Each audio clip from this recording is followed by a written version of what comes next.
Great. Welcome everybody back on Business Monday. Last segment, the best segment, Mr. Innovation. Saul Kaplan here on the Navigate Credit Union Broadcast Center, sponsored with our good friends over at Deepwater Wind, a company that's making it happen. Let's talk CVS Aetna, one of the biggest deals in the history of the United States.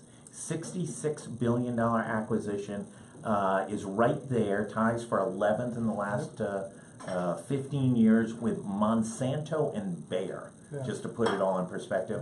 Revenues combined for the two companies would thrust them into the number 2 position ahead of Berkshire Hathaway, ahead of Apple, and only behind Walmart. This is a big deal. Yeah, wow. I mean, this is quite some news, and I say as a Rhode Islander, this is fantastic. I mean, we want companies here that are playing offense. It's better to be the disruptor than the disrupted. Right. And so rather than sitting back and waiting for all of these market trends to take away job opportunities here in Rhode Island, let's actually create the conditions for our leaders to be bold and to reshape the industries they compete in. So all I know is what I see publicly, but it's got incredible promise to reshape healthcare and to be what I call a market maker, rather than a share taker. And so instead of playing defense, here's a company right here in Rhode Island that's playing offense. We'll see how it goes. We'll see how the process goes forward and whether they can get the deal done and get the approvals that they're going to need to do it. But on the surface, it just looks like a winning idea. Everybody is looking at it and trying to do the math on what does this mean for us, what does it mean for our industry, and that's the position you want to be in. Absolutely. Let's talk about it at the national level. This is a game changer for healthcare in America. Absolutely. Probably one of the biggest M&As ever to kind of reshape how Americans are going to experience healthcare. Well, most merger and acquisition activity is to buy similar companies, right, to become a this bigger, pharmacy company to be a buys bigger that player. And I mean, company. CVS themselves, got to be the size it is by lots and lots of acquisitions and integrating them on a common platform. And these are companies that are easier to value, and easier to predict what the future revenue and profitability might be. This is a different kind of deal. This is a strategic deal.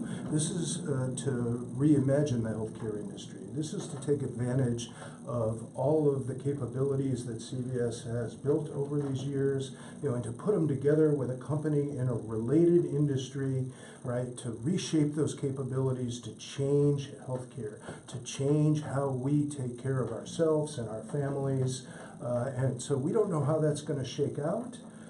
But this is the kind of move that is necessary today, because if all you're doing is playing in an industry to take share from a competitor, you're vulnerable to being disrupted, whether it's by Jeff Bezos and Amazon or other large disruptors. There's the New York Times, Sorkin sort of intimated that one of the motivations might be a St. Louis Dispatch story that found that Amazon had received retail pharmacy licenses in I think 15 or 17 states, which thought was a trigger that they were going to go head to head from a pharmacy standpoint with CVS, and that this might be one of those factors.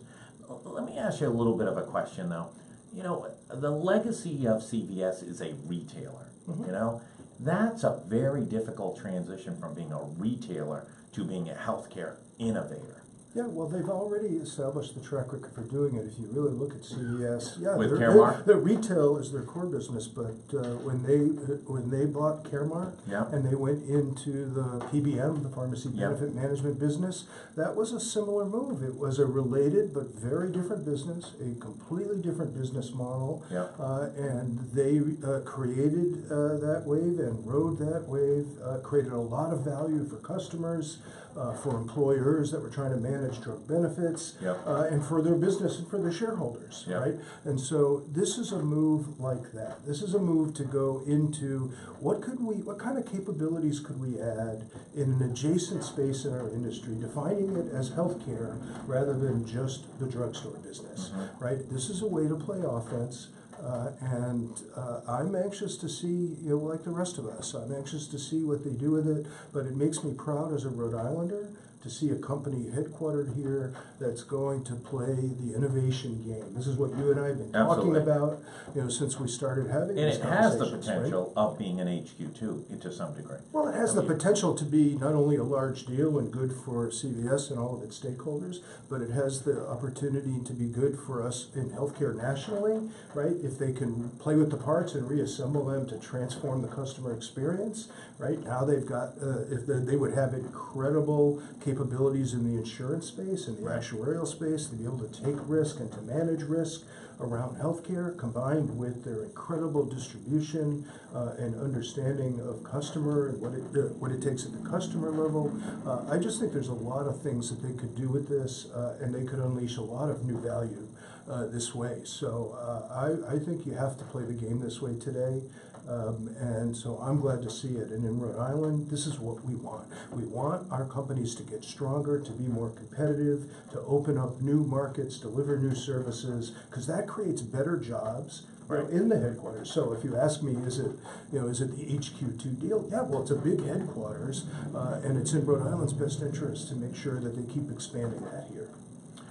Is that an opportunity for us to start to think about, Gary made the point, listen, this wasn't a tax incentive, this wasn't a, job tax credit, this was business doing business. Would we be better off forgetting the incentives and creating a lower tax rate for companies to do business, doing business? Well, I think we have to create the conditions for companies to innovate and to get stronger and to encourage them to do that here, whether they're coming here or whether they're already here and helping them grow. How we use incentives tailored to that, to innovation, and strategic growth in a smart way, as opposed to trying to be the lowest cost environment or community to do business. That's not our strategic advantage. We're never going to be the cheapest place. As Mississippi? We're never going to accomplish that. We can do better than we do today, don't get me wrong, but we're not going to win the game that way. The winning strategy is create the conditions for innovation, and then yes, I do believe that you have to use incentives in a smart way, not as the first dollar in. It's never about the incentives, it's about the strategy, it's about innovation, right? But if you can get that right, yeah, you can use incentives, as kind of the last dollar in to close the deal, or to close the deal to attract somebody to come here. So I think we want our state to have access to tools to do it.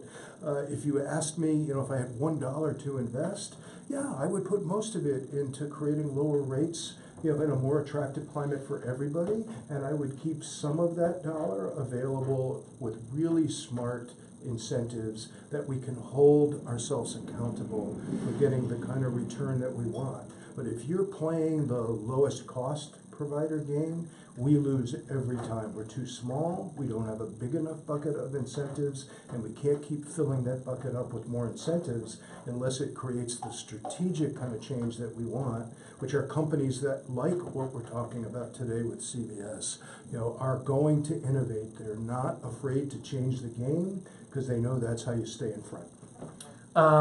What can Rhode Island do to make this a more successful acquisition for CVS and make Rhode Island a more attractive place for us to be the winner of job growth and through the consolidation? I mean, whenever these mergers happen, there's some consolidation, there's some trimming before maybe a spark of growth, but there's usually some built-in savings that they need to realize in order to meet the financial obligation of financing a deal like this. Well, there's always going to be some activities that are going to get spread across both companies, and that's usually kind of the back office stuff. The stuff that isn't touching the customer, isn't creating the ultimate value, but you're making sure that you're cost effective about the way you deliver those enabling capabilities, I call them, right? We want to create the conditions for the strategic capabilities, the stuff that really creates a difference with customers, Yep. and the headquarters support to do that. These are fantastic jobs. We always want the headquarters jobs, and those departments that are strategic about what does it take to combine these two great companies, into a set of offerings, that really can drive strategic advantage and customer value. So the closer we stay to that, Yep. the more likely it is that those investments are going to happen here, right? As opposed to where's the cheapest place, that I can do the back office, the procurement, Right. buying pencils for, so people have pencils on their desk, kinds of things, right? Why does it really matter where that capability is? Right. The stuff that matters is the stuff that creates competitive advantage and drives strategic value. And the closer we can stay to that and the more relevant we can make Rhode Island to that, right, the longer these companies are gonna stay here and grow here. Connecticut seems to be on the worst losing streak of any state in the history of the world. I don't know. And this is just another example. I mean, you feel bad for the poor nutmeg state, and the governor there, I think, is now either the most unpopular governor in America or the second most unpopular governor in America. Is that lack of innovation? Is that just because he boosted corporate taxes to a record level? And what's the lesson for us to not ever fall into that? How do we learn Yep. from his failure not to mimic that here in Rhode Island? Well, again, you've got to be positioned with the companies that you're trying to keep there and to bring there in a strategic way. So at one point, all the large insurance companies had headquarters there. It was the ecosystem to support that industry. Yeah. Right? Well, that industry is under siege and vulnerable to being disrupted, just like every other industry. So now what is it about Connecticut that helps those companies reinvent themselves, reimagine? The same conversation we're having today Yeah. about how encouraging it is to have one of our largest employers, play offense. Well, what did Connecticut do to help those insurance companies play offense? Or we could talk about GE, that had its headquarters operation, right? If you really understood what GE needed to do incredibly aggressively in order to stay relevant, they still have yet to do a lot of that work, right, to get positioned that way. What is it that Connecticut did that helped them do that, right, or didn't help them do that? And right away they go to Boston because the positioning is better, access to the tech skills they need are better. It's more consistent with the innovation message that GE is trying to position itself for in the marketplace. So being we're a news organization, the sense we got was on Amazon HQ2, Rhode Island submitted the application, but not a lot more. Could that have been in deference to CVS, in that CVS maybe certainly wouldn't have talked about the deal, but said, we'd rather not you pursue an Amazon. We may have some other ideas. Well, I don't know. I'm not privy to any of those conversations. You are Mr. You're Mr. Innovation. You cannot have a title like Mr. Innovation And not be all knowing. I don't know. No, hardly all knowing. So I've not heard anything that suggests that that's the case. So I have no reason to think that that's true. I think the state tries to get themselves positioned. They didn't have the strongest playing hand, relative to larger states. But I think that they put together a pretty interesting story. I wanted to see more meat underneath that story in terms of I got a feeling like it was the child of the parent who wanted them to apply to a specific school. The child had no interest in applying to that school. Yes, I sent in the Common App to. I don't know that. Now I did read. Come out of Rhode Island. I did read that Arkansas did not bid for HQ2. Yeah. And there, I actually read an article, that said, I think they put an ad in the paper, like to brag about the fact that they were not, they were not going to bid for HQ2. Why? Because Walmart is headquartered there, employs a gazillion people there. Right. I mean, this is the question you're asking. Well, it makes sense. Right. Well, I mean, whether it makes sense or not, to straitjacket a state and say, you won't go after this business or you won't try to position But yourself. if you've made in a this company, commitment to right? that state, and Walmart's been there since time began, and you're in the fiber of that state, and all of a sudden the state turns around and says, well, we don't really appreciate all the things you've done for us and all the employees. We're going to go after the disruptor who's trying to destroy all those jobs. You mean and invite them. like not welcoming Uber into the state because you're trying to protect the interest of the local taxi cab industry? Why you play out that conversation, and you can always make the argument that we're not going to grow our economy because we're protecting the interests of the players here locally that don't have to compete because they have access to the local market and the state protecting them. I think they're protecting potentially varying degrees. Yeah. I'm not sure. Yeah. Well, I understand it in Arkansas, given the size of Walmart in Bentonville, for sure. I have no reason to think that that's what happened here in this case in Rhode Island. But good try though. Yeah, I tried to get it out of you. I know you're on the inside scoop on these things. Let's talk a little, before we jump out of here, a little bit about HQ2. Yeah. Are you surprised about any of the process, where we are right now in that response? Some communities were all in. I mean, 100% all in. Yeah. Pretty much would do just about anything to get it. Rhode Island, we can disagree of what level of passion was dedicated to. Right. I believe they mailed it in. They didn't actually fill it out online. But regardless, what do you think happens with it, and does it matter?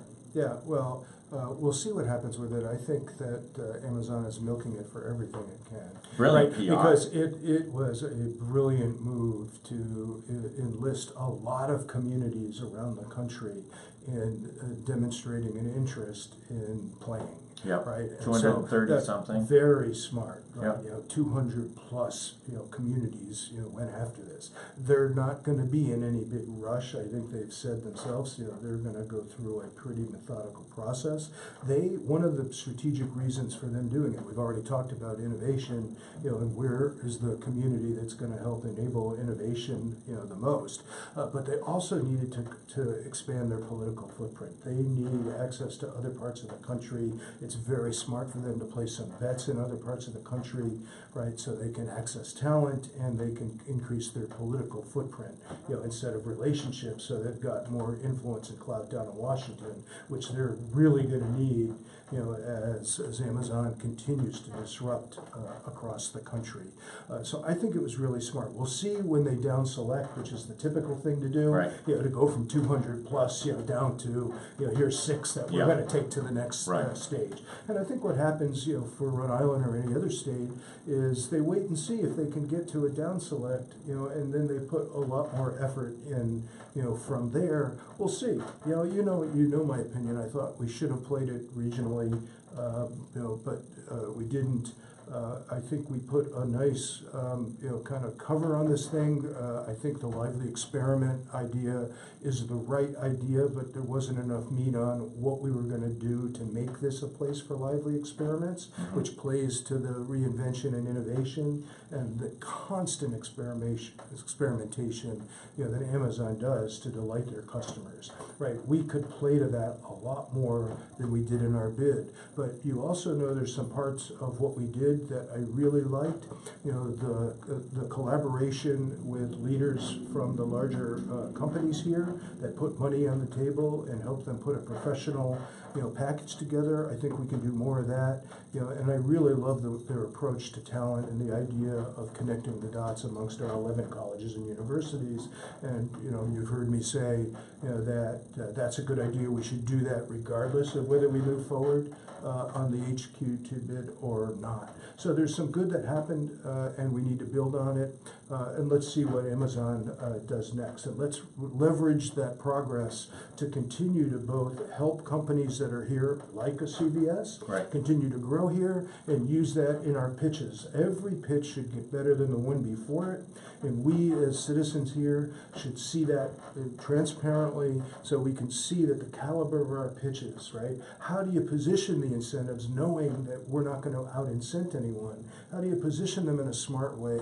How do you play more to the strategy around how we're going to enable innovation and how the unique characteristics of Rhode Island, are going to provide that to companies that are coming here and companies that are already here. Is this conversation that we're having every week just in a complete vacuum from the reality of Rhode Island decision-making? I give you this example. You had two candidates announced last week for governor, both viable candidates. They'll both be competitive against the sitting governor. There's potential of 2 or 3 or 4 more jumping in, both on the Democratic side and on the Republican side. They're not talking about these things. No. What's the disconnect, and why aren't they? And in other parts of the country, people are talking about things like this, right? Yeah, Governor Cuomo in New York talks about things like this. Other parts of the country, people are having conversations about this. Are we too parochial? Is it too complex? Is it a disconnect to the electorate? How do we do that education? Well, I would say, first of all, if I start nationally and then come locally, but I usually say if you really get underneath our national innovation conversation in the public sector, right, government leaders, I usually say a pox on both their houses, right? I don't give either of the two parties really good grades for being really substantive about what do we mean when we talk about innovation policy, particularly the downstream kind that I talk about, not just technology, right, and stuff that spins out of our universities, but how we use all this technology to actually make citizens' lives better, to solve some of the problems in healthcare and education and in government that we have. Does innovation in government only equate to R&D grants, NIH, DARPA, things like that? Is that really where government starts and stops in their discussion for the most part? I would say, and those have been mainstays for decades. I would say the narrative around innovation is more of an invention, narrative than an innovation narrative. I think it's getting better, but I don't give either party and our political leaders, particularly high grades in doing this. So I think we've got to get much better at talking about this in the public sphere. Right, I think we need to have more leaders who really understand innovation. Are they too old? What? No, I don't think it's an age thing. I don't think it's an age thing at all. I really think it's a short-termism. How do I get elected? I think it's a short-termism in terms of the political cycle and when I have to run for re-election. Every cycle earlier and earlier. So I think you get more sound bites around innovation than you get substance around what does it really mean for a community to be welcoming and to help companies innovate, not just get at the incentives, right, but to actually access the conditions and tools, to be able to stay competitive, to get stronger, create better jobs, right, and to grow here in our local communities, right. We've got to get much better at that conversation. Last question. Let's just touch on UHIP. It doesn't get any better.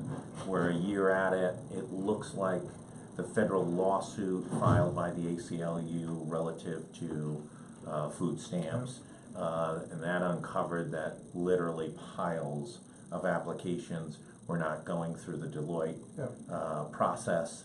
The Deloitte process appears to be completely broken. Is it time to pull the plug on Deloitte?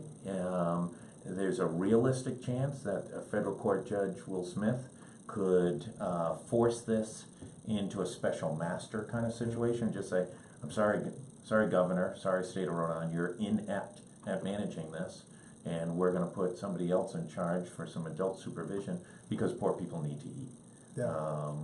So I mean, at least on the surface, what it looks like to me is this is kind of a tough story that it's hard to dig out from under. So everything that happens is viewed through the lens of, this wasn't managed well way before this administration, and then continuing through. So everything that happens, like this most recent piece, right, gets amplified as you see.